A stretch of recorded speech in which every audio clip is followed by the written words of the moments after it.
Hey guys, kita ketemu lagi. Dan hari ini saya ingin berbicara dengan Anda tentang salah satu dasar atau kunci untuk mengerti tanah ini, tanah Israel. Yeay! Dan kenapa ada banyak perang di sini?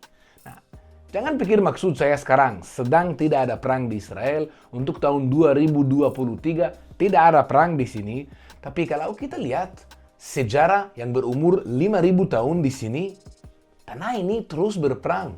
Selalu ada bangsa lain dari mana-mana yang ingin menguasai tanah ini. Kita bisa hitung singkat saja. Dari buku sejarah dan dari Alkitab, kita hitung singkat saja ya. Bangsa dari mana saja yang ingin menguasai tanah ini. Kerajaan Mesir, kerajaan Asyur, kerajaan Babel, kemudian Persia, Yunani, Romawi, Bizantin, Arab Muslim, Perang Salib, Mamaluk, Mongol, Prancis, Inggris, dan banyak yang lain. Pertanyaan yang kita langsung tanya, itu kenapa? Kenapa bangsa lain ingin menguasai tanah ini? Mungkin buat agama Yahudi atau Kristiani atau Muslim ada alasan teologi. Tapi buat bangsa Romawi, apa mereka cari di sini? Atau Mongol? Atau Mesir zaman Faraon? Kenapa mereka ingin menguasai di sini? Untuk mengerti ini, kita harus mengerti tanah ini sebagai jembatan. Karena 5.000 tahun yang lalu, pusat peradaban yang ada di daerah Levant atau daerah Timur Tengah adalah dua kerajaan besar. Satu di utara, di daerah Mesopotamia. Mesopotamia artinya tanah di antara sungai. Sungai mana? Sungai Tigris dan sungai Efrates. Dan kerajaan yang kedua di sisi selatan, kerajaan Mesir yang ada di daerah delta di sungai Nil. Saat dua kerajaan itu berkembang, perdagangan di antara mereka mulai juga.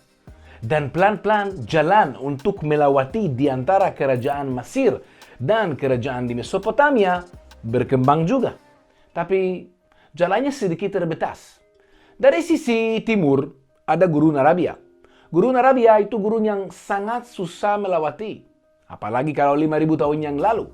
Dan dari sisi barat ada Laut Mediterranean. Dan Laut Mediterranean adalah laut yang cukup susah, cukup bahaya. Dan jangan lupa, 5.000 tahun yang lalu belum ada kapal yang besar seperti sekarang kita punya. Jadi daerah yang paling cocok itu tanah di antara Gurun Arabia dan Laut Mediterranean. Itu adalah tanah Kanaan. Marilah kita belajar 3 jalan raya yang ada dulu di sini untuk melewati di antara Mesir dan Mesopotamia. Ada lebih dari 3, tapi hari ini kita akan fokus tentang 3 yang terutama. Nomor 1, jalan Via Maris. Via Maris artinya jalan laut. Mulai dari daerah delta yang ada di sungai Nil di Mesir, lurus ke utara di tepi pantai Sinai, kemudian melewati kota Aza, Ashkelon, Ashdod, Yope. Dari Yope belok sedikit ke timur di daerah yang sekarang terkenal dengan jalan bernomor Jalan 6 di atas peta. Lurus sampai utara, sampai Pegunungan Karmel. Di situ belok ke timur lagi ke Lembah Ara yang sekarang terkenal dengan nomor Jalan 65 di atas peta. Masuk ke Lembah Israel sampai utara Danau Galilea, naik dataran Golan sampai Suria dan ke Mesopotamia. Jalan nomor 2 adalah jalan pegunungan atau seperti kami suka panggil jalan nenek moyang karena nenek moyang kami Abraham, Ishak, dan Yakov biasanya pakai jalan itu mulai dari Mesopotamia melalui Via Maris di daerah utara Danau Galilea, pisah dari jalan Via Maris ke Lembah Israel dan kemudian naik ke pegunungan daerah Samaria dan Yehuda melalui kota Nablus, Ramallah, Yerusalem, Bethlehem, Hebron, Beersheba dan kemudian ikuti melalui Sinai sampai Mesir. Jalan nomor 3, Kingsway, Jalan Raja. Mulai dari daerah Mesir di Sungai Nil, melewati Gurun Sinai, sampai utara Laut Merah, kota Eilat atau kota Aqaba. Kemudian belok ke utara dan lurus ke utara sampai dataran Golan, kemudian naik melalui Suria, Tadmor, sampai Mesopotamia. Semua jalan ini adalah jalan dari utara ke selatan. Tapi seiring berjalan waktu, ada jalan dari sisi timur ke sisi barat yang berkembang dan digabung dengan jalan dari utara ke selatan.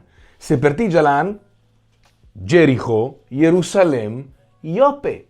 Atau jalan dari Beit Shean ke Megiddo. Atau jalan dari kota Aza ke kota Beersheba, Arad, dan Laut Mati. Dan di mana dua jalan ketemu, ada perempatan. Zaman dulu, perempatan adalah tempat yang sangat strategik.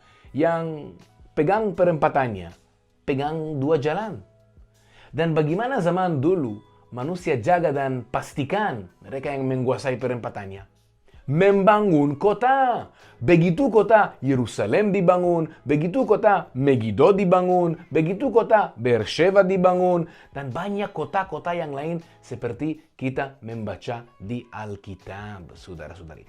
Tapi semua perempatannya dan semua jalan yang lewat di sini adalah jalan untuk melewati di antara Mesir dan Mesopotamia. Jadi sebenarnya tanah ini, tanah Kanaan, tanah Israel, tanah Palestina, bagaimana Anda mau panggil tanah ini, selalu dipakai seperti jembatan di antara Mesir dan Mesopotamia. Dan lebih dari itu, karena kalau kita zoom out sedikit, kita bisa lihat jembatannya untuk melewati bukan di antara hanya Mesir dan Mesopotamia. Tanah ini dipakai seperti jembatan untuk melewati 3 benua. Karena di utara ada benua Eropa, timur ada benua Asia, dan selatan ada benua Afrika. Yang pegang jembatan ini, tanah ini, sebenarnya pegang pintu untuk 3 benua. Dan ini alasannya kenapa banyak bangsa dari mana-mana di dunia sangat ingin menguasai tanah ini. Saudara-saudari, kalau kita mau contoh, kita tidak perlu kembali ribuan tahun yang lalu. Perang Dunia Pertama. Tahun 1917, tentara Inggris yang menguasai di sini. Dan sesudah Inggris menguasai tanah ini, salah satu proyek yang pertama mereka membuat adalah membangun pipa yang akan membawa minyak dari Irak sampai ke pelabuhan Haifa untuk ekspor ke Eropa. Dan sekali lagi kita bisa mengerti kepentingan tanah ini sebagai jembatan di antara 3 benua. Cukup untuk hari ini, Papa Ibu. Kalau Anda menikmati dari video ini, jangan lupa klik like, subscribe di bawah. Itu betul-betul bantu saya membuat konten kepada Anda. Dan sampai jumpa.